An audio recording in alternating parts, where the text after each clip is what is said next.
People are queuing up to listen to this week's podcast. Or are they standing in line? We're speaking about some differences between British and American English. And we have a special American guest. Welcome to Aprender Inglés with Reza, Craig, and Sandra.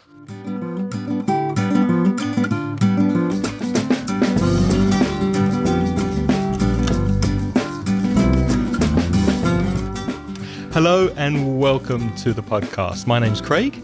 My name's Reza. And I'm Sandra. And this week we're speaking about the differences between British and American English. Welcome, Sandra. Hi, thank you. Thanks for having me. Before we begin and look at some vocabulary differences, Sandra, tell us a little bit about yourself. Where is your accent from? Well, as some of the listeners might have noticed, my accent is American. And which part of the States did you grow up in, or if people... Well, I actually grew up in Madrid, but my mom's American, my dad's Spanish. So I grew up speaking both languages. And I do have to say my accent is quite neutral. I guess if you thought about the States, it would be more or less what they call the Midwest area, where like the Great Lakes are, right around the middle. Okay. And how long have you been teaching English? For 10 years. So we can now say, Reza, what? 10 years? So with more than 60 years of teaching experience between us, we'll help you improve your English and take it up to the next level. Thank you. So before we look at some vocabulary, we have some voice messages. Reza, what's the first one?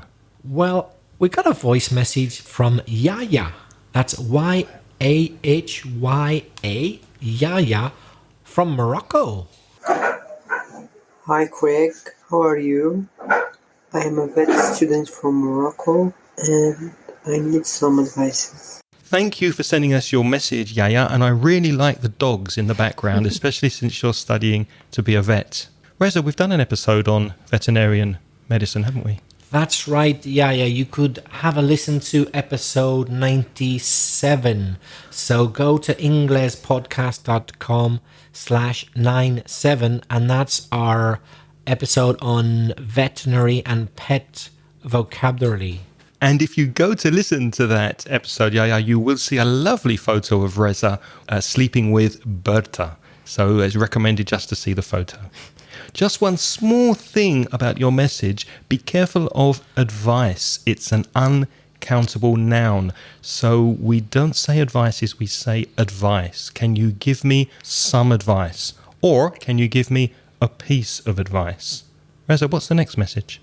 We've got another voice message from the other side of the world, all the way from Mexico City, or Mexico DF, as they say in Latin America. And it's from Isabel, who teaches Spanish in New York City. Hi, Reza. Hi, Craig.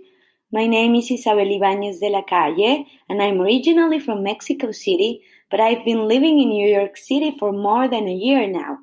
I teach Spanish in a university here, and your podcast is not only useful for improving my English, but also to have new and refreshing ideas on how to teach a second language. So thank you very much for that. But the reason I'm recording this message, it's because I need help with my vocabulary and my writing, especially for academic purposes. In 1 month, I'm going to take the TOEFL exams because I want to do a PhD here in New York, and I need a really high score. I believe my speaking, listening, and reading skills are okay, but definitely my writing and my vocabulary are the weakest. So what can I do? Thank you so much. Thank you very much, Isabel, for your lovely message. And any comments, Reza? Yes, what a nice message. Thanks very much, Isabel. And you had very, very good pronunciation. I don't think you made any mistakes at all. No. Did you hear any, Sandra? No, I didn't notice any, no. Perfect. So very well done. And one thing we will suggest is we did an episode on TOEFL and IELTS a while ago, back in episode 68. So Isabel, go to inglespodcast.com/68. Have a listen to that. Can you guys think of anything else? Well, I can think of a few apps For example, do you know memrise? Yeah, I think I've heard of it. I've never used it though, yeah. Do you know that one, Craig? Yep, it's a very good app for vocabulary expansion, to expand your vocabulary. Memorize. There's another one called Magoosh. That's Magoosh. That's good for vocabulary, including exam vocabulary. Do you guys know any more? I actually have a really good one I've been using with my students for writing. It's called writeandimprove.com. There's assigned tasks according to the level, so you can set if you're beginner, intermediate, or advanced. And there's certain tasks like exam tasks. You write it, and then you get instant feedback. So it's really cool because you instantly get some information about your exams and how you can improve your vocabulary in your writing. And is that free? It is. Wow, to get writing feedback free from Cambridge, that's a good deal. Yeah, it also works for IELTS, and I find my students have been speaking quite well about it.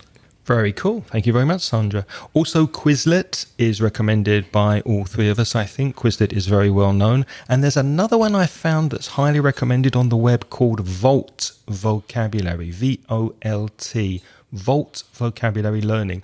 All of these apps are listed in the show notes, and we will put Sandra's recommendation in there too. Go to inglespodcast.com/288.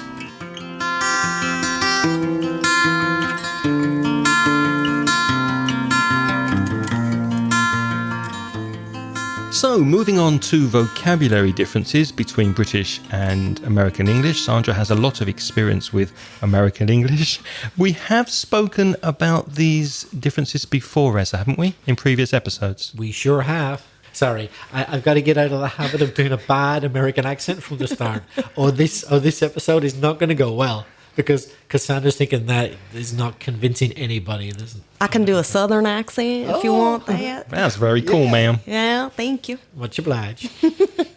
No, let's get out of cliches right now, or this is going to be terrible. So, previous episodes, pronunciation. Yes, we have done an episode specifically about the differences in pronunciation, but only really pronunciation between American and British English. That was way back in episode 81, so go to englishpodcast.com/81 and you'll get the episode on pronunciation differences. And before I started podcasting with Reza, before we podcasted together, I did an interview with an American friend called Danny, who's from Detroit, Michigan. And that episode is also linked to in the show notes. So go to the show notes for this episode. That's episode 288.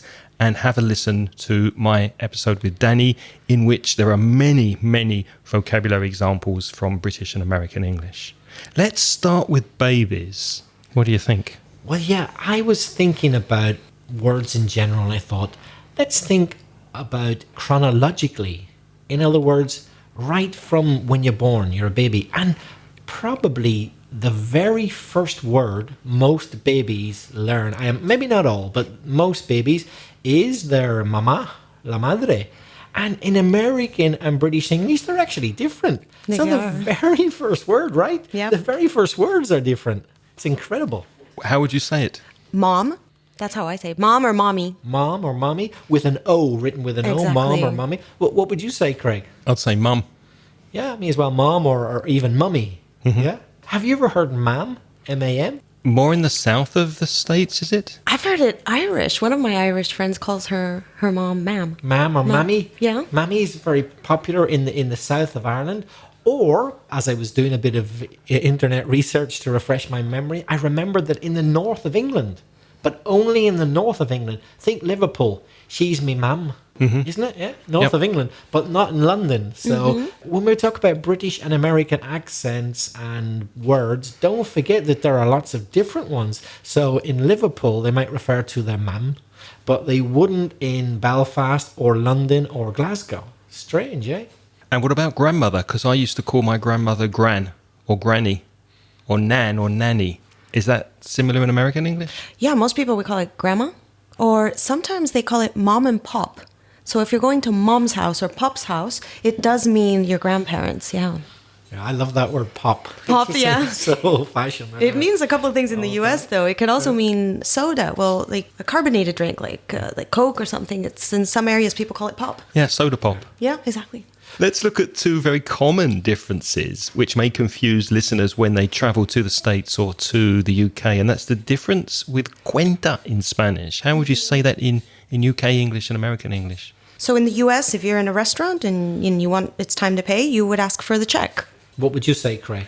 I would ask for the bill, and I think the way you'd ask for it is slightly different. In the UK, I would possibly say, could I have the bill, please? Whereas in the States, maybe, can I get the bill? Yeah, we go without with get. please. Or can I get the check? Well, I guess the please depends on the person. But yes, we would say, can I get the check, please? Or the, universal symbol of the hand. But yes, can I get the check, please? Or sometimes in America, the people just say, check, please. Yeah, they do that too. Or Yeah, at least they do in films. In real life, I don't know. Yeah, they'll raise their hand, make eye contact with the waiter and be like, check, please. Yeah. Yeah, exactly. Another common difference, flat and apartment. We're recording in a flat, and in the States, it's more common to say apartment. Yeah, we say apartment, and we also say condo for condominium. That's another one. Like, for example, in New York, if someone says they live in a condo, it's an apartment. I'm not sure exactly what the difference is between apartment and condo, though. I'm not sure if this is correct, but I thought that a condo or a condominium would be a more luxurious apartment, maybe with a terrace, maybe All right. high out. Could I'm be. not sure. Yeah, I'm not sure. I've heard people use it both ways. I know I lived in apartments when I lived in the US and not a condo, so perhaps because mine wasn't very luxurious. So maybe that's the difference, yeah. Flat just sounds so cheap, doesn't it? I live in a flat. For me, when I think of the word condo, I'm thinking of an apartment which will have some nice shared facility. Yeah, like that's a the swimming difference. pool That's in the it. center, something That's like exactly that. what it is. It has a pool, it has some common areas, maybe a garden. Yeah, I think that's exactly the difference when it has shared common areas. Yeah. Yeah. So actually, there are quite a lot of condos in the Valencia area. It's quite common here. Yeah, most pisos that we call here would actually fall under a condominium, yeah? Not in the UK because a swimming pool, it's going to rain most of the time. So Yeah. they just don't bother to build them. At the beginning of the podcast, I said that people are queuing up to listen. Queue up is a very British expression. To queue up is the phrasal verb, and the noun is a queue. So you would queue up to buy something, or you would stand in a queue. And what about in the States? It's a line. We stand in line, you make a line, you are in line waiting for something. Yeah, we never say queue. Never. Like, I don't think I've ever heard anyone in the US use it. Would they understand queue up? So, excuse me, where's the queue? Or are you in the queue? Would they know what I mean? I think it would depend on the person. If they've been exposed to British English before, they might. But if you're speaking to someone who's never been exposed to anything other than American English, you're going to get a strange look. Yeah, probably. And I've got a cultural question for you. In American culture, are people as obsessed with standing in line as they are with queuing in the UK? Because it's a big deal in the UK. You don't jump the queue. And you can have a queue of one in the UK. Yeah. Yeah, okay. We love it. Is it the same in America? Yeah, I don't think you want to. We say to jump the line. Yeah, definitely. People would, if you do that, they would be like, "Excuse me, the line's behind." Yeah, I think that's a universal thing. And do people even make a line for things like getting a bus, like at the bus stop? Because in the UK they do. Yeah, make a line. And you will also see a lot of lines at food places that are takeaway. People will make a line and maybe it's spilling out the door. And yeah, definitely.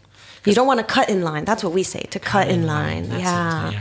Don't cut in line. Don't cut in line. Yeah, I think we learned that when we were kids. If someone's like, he's cutting in line, at school. So we learn it early on, yes. I find it very amusing if I'm waiting for a bus in Belfast with my mum and With your mum. with my mum, yes, with mum, and my mama, and somebody jumps the queue. I'm afraid to say, it will inevitably be a foreigner, probably. And my mum loves to go out of her way to kind of mumble under her breath at me, bloody Spanish tourist, because she'll always say something like, "I was Spanish." But she tourist, wouldn't she wouldn't say anything because not to them, to me. It's like saying, right. like, you're virtually Spanish. It's kind of half your fault. You live in Spain, but it's Spanish. Tell 'em, tourist, tell 'em. Spanish. But you would do something like that, wouldn't you? The kind of thing that moms do to just kind of get at you. Staying with culture, It's very common in the UK to drink and go from one pub to another pub, and that's called a pub crawl. Crawl in Spanish is gatear. Babies crawl on the floor. So maybe because you drink a lot and then you can't walk properly, you're crawling from one pub to the next. What would that be in the States? We call it bar hopping. So to bar hop would be to meet your friends at one bar, have something there, then go on to the next. But yes, to go bar hopping, definitely. That's what we call it. When was the last time you went on a bar hop, Reza, or a pub crawl? A long time ago. Oh, going back at least about 5 years. And it was in the UK. It's not something I would Was do it in with Spain your much. brother, I'm guessing? Yeah, I think it probably was, yeah. Okay, Sandra, do you know this word, Wally? What's a Wally? I'd never heard that. Can you believe it? Really? I'd never heard that. Other than Wally as a name, I'd never heard it used like this. No, that's a new one for me. What's a Wally, Reza? A Wally's a jerk, right? Okay, so let's help the listeners because I don't know if jerk's going to help them. A Wally's a jerk, an idiot. They'll know idiot. Un tonto. Yeah. Tonto, a silly You, person. Wally. Yeah, never heard that one. An idiot, or as we say in Ireland and in Scotland, sometimes an idiot. We have our own pronunciation of idiot. Have you ever heard that? He's an idiot. I have heard it. Yeah. We say in the US, we say a jerk. You're being a jerk. If you said you're being a Wally, no, I don't think nobody would get what you're saying.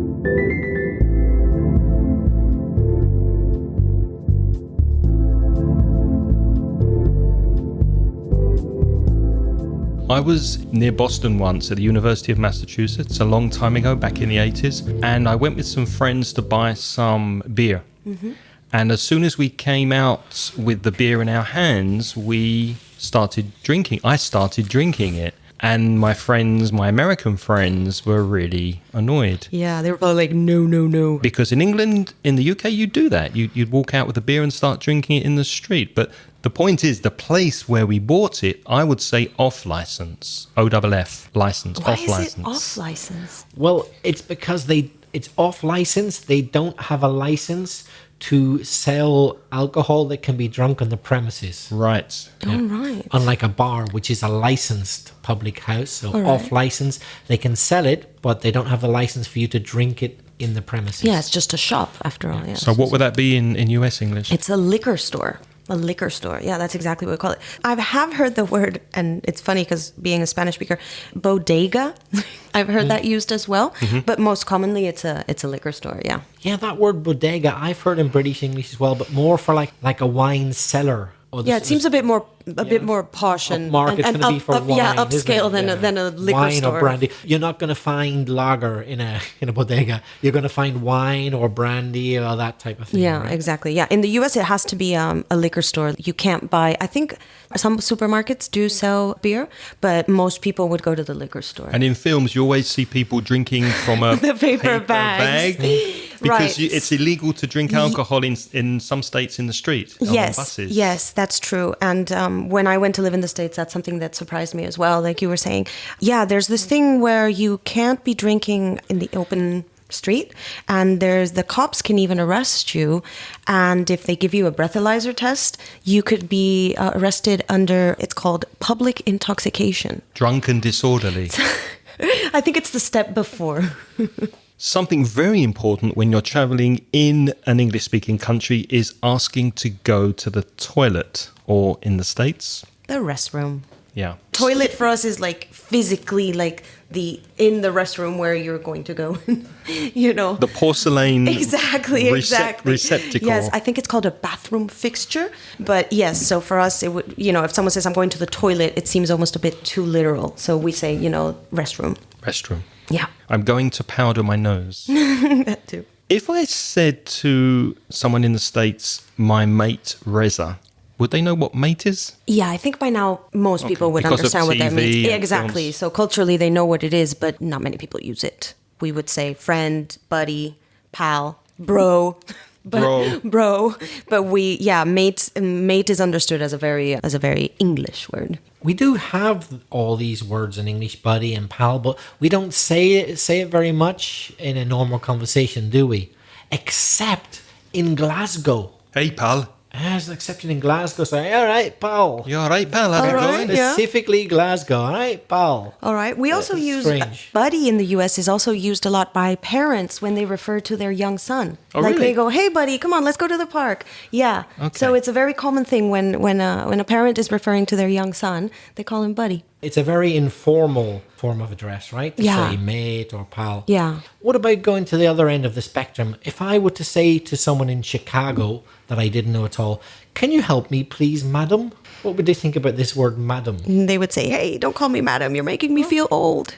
But I'm trying to be polite. Right, right. What should I say in America then? It would just be, "Excuse me, could you help me?" I think we wouldn't really address the ma'am. It's used, but not that much? not that Same, much. same with sir. You wouldn't Yeah. probably say sir in the Well, States, for or- example, if you're at a shop and someone that works there is addressing you, they might say, "Can I help you, ma'am?" Or, "Sir, is there anything that I could help you with?" You know, it's very formal. And even some people would be like, "Oh, please don't call me sir, don't call me ma'am." So I it's think ma'am. it makes us feel old even if we don't want to. It makes me feel old when people call me sir. Yeah. It does, isn't it? Senor. It's weird. Yeah, that- senora. I wonder where that ma'am comes from. Is it just a kind of shortened version of madam? I you think it is. Or does it come from somewhere And for else? example, it is very commonly used in southern part of the US. Okay. So there you would find people addressing strangers with ma'am, ma'am. So it has to be with the accent a bit, you know? Yeah. Because in the UK, that word ma'am is used, well, it'd be more likely pronounced mom or something like that, but it's reserved for very, very specific situations. Like if you meet the Queen, you have to call her ma'am. Of course. The Queen is ma'am. And I have a friend who's a policeman, and he's quite high in the police. And of course, when a female is high in the police, the form of address is not sir, it's ma'am, the same as to the Queen. right. And I Exactly. asked him recently, why is it ma'am? Is it abbreviation of madam, or is there another meaning? He said, no, it's an abbreviation of madam. Yeah, yeah. So the ma'am in the police is also for madam. Somewhere that the D got dropped and no D. But in a shop, madam in the UK. So in the shop, it's madam, but you meet the Queen, you have to call her ma'am. Same word, but different pronunciation. Just don't call her Strange. mum. That's something different. Let's move on to an area which, similar to toilet or restroom, could be confusing for Spanish speakers learning English, and that's clothes. What are some of Yeah. the confusions where clothes are concerned? Ah, let's talk about tights. What are tights to you, Sandra? So in the US, when you say tights, people are going to think of like films like Men in Tights when they're wearing what we know now also as leggings. Ballet dancers? Yeah, things like that, like Men in Tights, exactly. I think tights would mean that they're a bit thicker, like we do use them. Perhaps a young child that goes to a school that uses a uniform, the girls perhaps use tights. Older women, we would say pantyhose. And these are usually made out of a much thinner material like nylon, and they're more see-through. So we do use tights, but we think there's something different than pantyhose. So the Spanish word would be medias, Medias, sí. and tights in the UK, pantyhose in the US. Mm-hmm. Knickers with a K, Reza. Knickers, bragas or braguitas, I suppose, in Spanish. How do you say that in American English? So most people would just say panties for women, of course, or underwear. I've found that the most common word that people use is underwear because it's the same for men and for women. So it's just, hey, your underwear is showing, or I bought a new pair of underwear. But I do have to say the word knickers cracks me up. I don't know why. I think it's a really I think it's a funny word, knickers. It is. It is. It used to be an insult, didn't it, Reza? Years ago, you say knickers, Yeah, which yeah. is it's not swearing, but it's kind of like rubbish. What are you talking about? That's a load of rubbish. Yeah, it's a bit old-fashioned. Tonterías, It's knickers. yeah, you associate it with kind of 1950s or 60s humor, don't you? Yeah, it's funny. Do you guys use the expression to get your knickers in a bunch or your In a- panties in, in a a bunch? twist. In a twist. Okay. Well, we say to get your panties in a bunch. And Okay. so that means what does it mean for you guys? Don't get angry. Don't get annoyed. Calm down. exactly, Chill yeah. out. Don't get your knickers in a Yes. twist. So It's we not say important. exactly if someone's having a very strong reaction to something, we'd be like, "Oh, calm down. Don't get your panties in a bunch." And although I agree with Sandra that it's probably better to say underwear, it can be confusing in America if you ask to buy pants. Mm-hmm. Why, Reza? Well, yeah, so we've had pantyhose, tights, panties, knickers, and now we got just plain pants. In British English, pants are underwear. All right. Not something that people can normally see you. Or wearing wear in the wear street. outdoors normally. Yeah. But of course, that's not what pants means for you. What are pants for an American? Pants are in the clothing that you wear on your legs. So jeans are a pair of pants. If you're wearing a suit because you're going to work and you're a bit more smartly dressed, that's still a pantsuit. So yeah, we use pants. So how might you refer to underwear? Have you got another word for pants, British pants, underwear? No. So women would say panties. Men perhaps would say like boxers or boxer maybe shorts. briefs. Shorts, perhaps? No, shorts is always going to be outerwear. Okay. Okay, yeah. Okay. Shorts would be, whether they're like knee length or shorter. But yeah, so panties for women, underwear for both, and boxer or boxer briefs for men. Do you ever use the word underpants? No, that must be a British thing. I wasn't but sure. It's funny. It's another Okay. one of those that makes me crack up. Your underpants. Okay, because that's how we do it in the UK. So you've got your underpants, but that's the same as pants for us. There's no difference. So you have a lot of layers on there. Yeah, colder. So be careful when you're buying clothes, and also be careful when you're in a chemist's. Especially with the word chemist, because you might not say chemist. Not at all. We don't say it at all. I think if you asked an American, where can I find a chemist? They're actually going to think you're looking for a person who has a chemistry degree. Because that's what we say a chemist is. Yeah. Right. We say pharmacy or drugstore, which does surprise some people because it just sounds a bit strange. And that cracks me up. Sandra said crack up before. That phrase verb to crack up means it makes you laugh. You think it's funny. So that word drugstore cracks me up because I think it's a place where you can buy heroin, cocaine, and marijuana. And no, you can buy, actually, usually in a drugstore, you can find a pharmacy within it, so inside. And if you've ever been to a US pharmacy, some are even open 24 hours, and you can literally buy anything. Yeah. So, like cleaning products for the home, you might find some underwear, food, and of course, medication if you're going to the pharmacy. Would you find a rubber in a pharmacy? Depends what type you're talking about. Okay, what's the confusion with rubber? Rosa? Well, I'll leave it to him. Leave it to He me. can start. Over to Yes, you. this over is to my you. area. This is your area of expertise. I think British people could get into trouble in a stationer's or a stationery shop in America. They could go in and ask for a pencil, a pen, and since I'm here, a rubber too, and that might cause a lot of consternation. It sure might. What would an American say for that rubber in the stationer's? So for the one that you use with pencil on paper, we call that an eraser. And the verb is to erase. Yeah. Erase or rub out in British English, yeah? I mean, we know erase and eraser, but we don't really say it much. It's do we? eraser. Yeah, it sounds s. Sounds quite formal to me to say Does it? eraser. Yeah. We know what it means, but we would say rubber. But of course, rubber in American English is a condom. Exactly. So you'd buy a rubber or a condom in an American drugstore or in a British chemist. Remember, you can see the list of all these words in our show notes at inglespodcast.com/288. Do we have any more comparisons? Couple more. I thought of a couple to do with driving. Because first of all, what percentage of American cars would you say are automatic? Like 95% or even more. Automatic. In other words, they don't have a gear stick. We call it a stick shift. A stick shift. Yeah, that's what we call it, a stick shift. Yeah. And it's funny because when I lived in the States, I actually learned to drive there and I learned on an automatic. But when I went to buy a car, I wanted a stick shift. And they're not that easy to find because most people in the US don't really even know how to drive it. Unless they're truck drivers or vans, pickup trucks, those sometimes tend to be stick shifts. But what about sports cars? Because I know certain sports cars are really popular in the States, and the fun of driving a sports car is changing Right, the like gears. a Mustang or a muscle car like that, right? A muscle car, or even like a Porsche or a Mercedes sports car. I mean, the fun is changing gears. Yeah, but again, a lot of people don't even know how to ride a stick shift, so And it's automatic. It's a different license, right? Probably. No, I think it's the same license. Okay. But depending on the vehicle, so if perhaps you're wanting to drive a truck or, well, a lorry, like you guys say, then you might need a different type of license, for that category. And of course, in the States, you might drive on a freeway or a highway, but in the UK, it's a motorway. So again, there are many differences around cars and driving, and we have spoken about this with American vocabulary also back in episode 101. So inglespodcast.com/101 for more vocabulary on driving.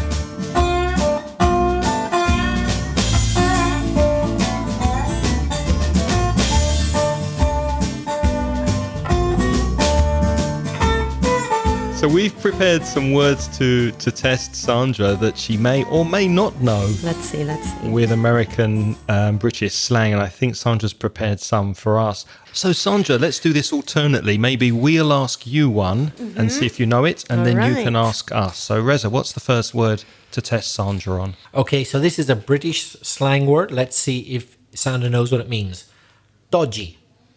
Yes, I do know. When something's dodgy, it's like a bit strange or confusing, not very clear. That be? Also suspicious. If you go to a dodgy bar, maybe it's dark and maybe possibly dangerous. Or I saw a restaurant once I was in Australia recently, and it was the Dodgy Indian or something like that. I was like, I don't know how they attract customers, but at least you remember the name, the Dodgy Indian. Yeah.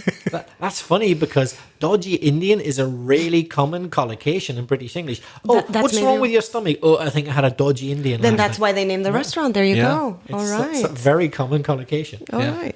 I had a dodgy pint last night. It must have been number 13. Yeah. Sandra, your turn. Okay, my turn. So, do you guys know what bling is? Bling? I think I do. What is it for you? For me, it's gold jewellery. That too much, when people overdo the big gold chains around your neck. That's very common with some rap artists. Yeah, hip hop, yeah. Like Hip-hop. ostentatious, like very, yes, Exactly. that's what bling is. Bling. And if it has a lot of diamonds, we call it ice. Yes. So if somebody gets this, like, engagement ring with a huge rock, we would say, whoa, check out my ice. Okay. Because it does kind of shine transparent, so it does look like ice. I knew bling, but I didn't know ice. That's a new one for me. Sandra, if I gave you a lot of dosh, D-O-S-H, what's that? I don't know. Dosh? I don't know. Tell me, what is it? Dosh is money. Really? Oh, Yeah. we say dough. Dough, D-O-G-H. Yeah, like a dough, bread. like for bread. Exactly. Oh, all right. So you guys say dosh. Interesting. Dosh, I'm gonna write that one down.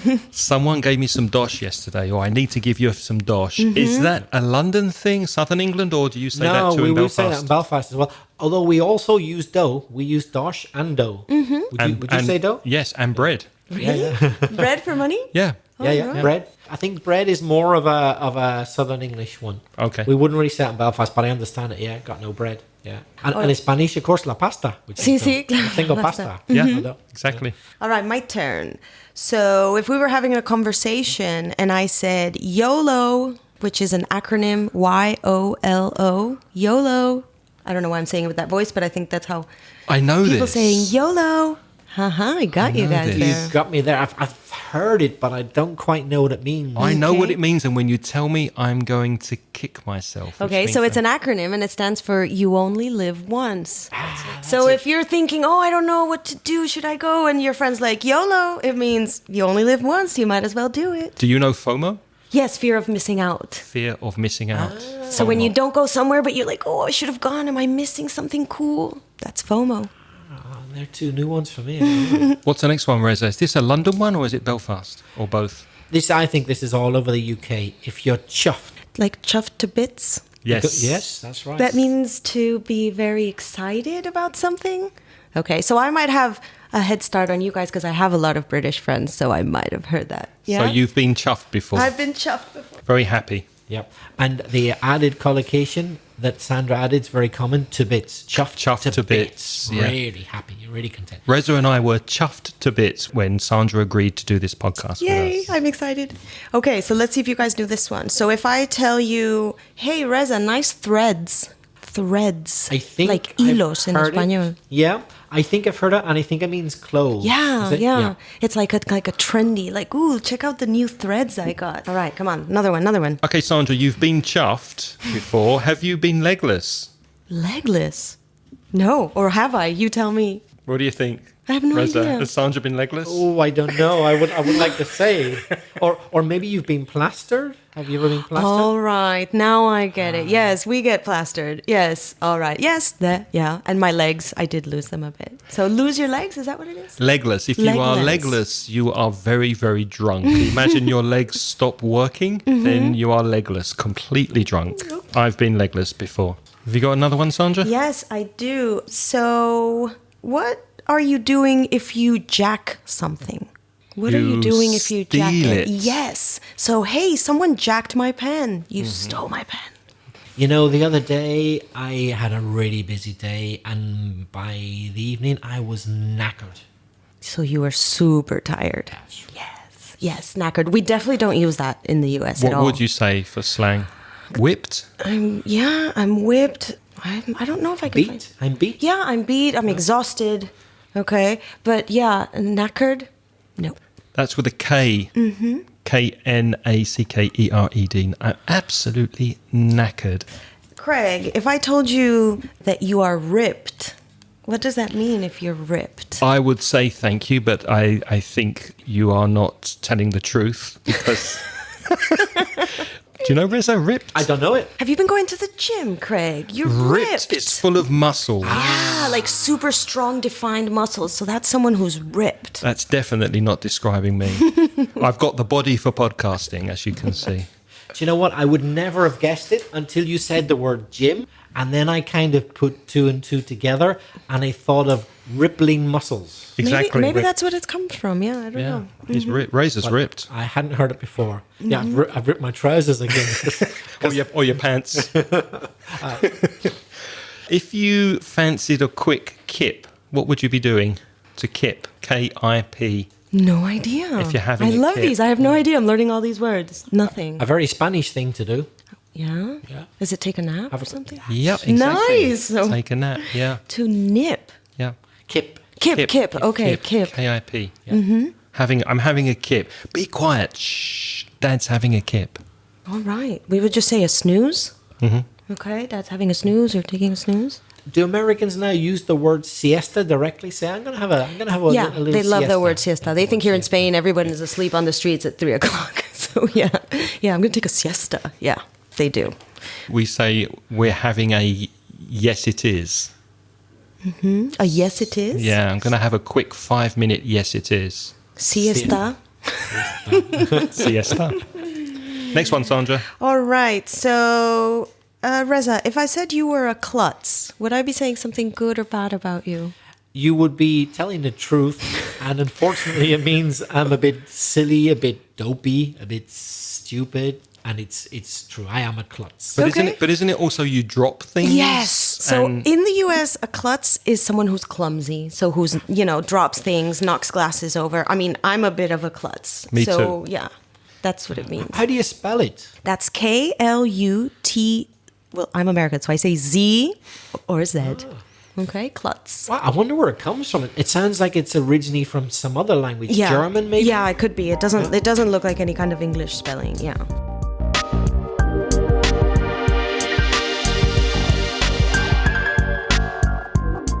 This is a true story. Once I went into a bar in New York City when I was working there as a waiter in a sandwich shop. And I went into a bar and I asked the barman if he had any fags. I think you know what that means, Sandra. What's a fag? And in a bar of all places, you said this. And then I said, well, I'll pay for them. Oh dear. And you then got offered some services? Yeah, so a fag in the US is a derogatory term for a homosexual man. So they can call each other fags amongst themselves, but if you say it and if you're not gay, it's not a good word to use. And what's a fag in the UK, Reza? British people now are aware of that American use of it, but the traditional slang word fag is cigarette. Yeah, I know that. Yeah. In the UK. Yeah, we'd say a give us cig. fag. Yeah, a fag. So you can approach a man in the street without any problem that you don't know in the UK and say, hey, have you got a fag? Or can I bum a fag? Yeah, bum a fag. Yeah, we say bum a cigarette, bum a smoke. Yeah, but we say bum as well. I would not say that to a stranger in a bar in New York City. Can I bum a fag? I think it's going to end very badly. You have to be careful. Yeah, you have to be careful. All right. So if you're in a funk, are you literally somewhere? Or what does it mean to be in a funk? I think I can guess this. I think this was a very, very old-fashioned British expression, but it's gone now. If you're in a funk, you're in a mess. You're in a difficult position. Yeah, if you're in a funk, you're kind of like in a bad mood. So maybe something's going on in your life, and you're just I'm in a funk. I'm But in a bit. it's not connected to funk music. Not at all. No, no. So it's just to be in a funk. you know. Okay, that wasn't quite what I thought then. I was kind of not quite going in the right direction. So nothing to do with funky. No funky. Oh, okay. But what is it for you guys if something smells funky? Something I've heard that. smells Yeah, it smells funky. bad. Yeah. Yeah, Funky smell. something smells funky. It smells strange, like bad, Yeah. bad strange. I did not know that. Smells iffy, we might say. Okay. IFFY, iffy. Or a bit off. Smells a bit off. Yeah, we'd say smells weird, smells funky. Sandra, the adjective skint, S-K-I-N-T. I'm skint. What does that mean? No idea. I have no idea. I've never heard it. I'm broke. I have no money. I'm skint this month. I can't go out. I'm sorry. right. I can't pay for lunch. I'm skint. Yeah, we would say broke. I'm broke. Yeah, I have no dough. I'm broke. Quite often you collocate it with flat, right? Flat broke. Yeah? Yeah, I have heard it. Nothing at all. Yeah, like I'm zero, like flat broke, zero. like zero, my zero. account has no money in it.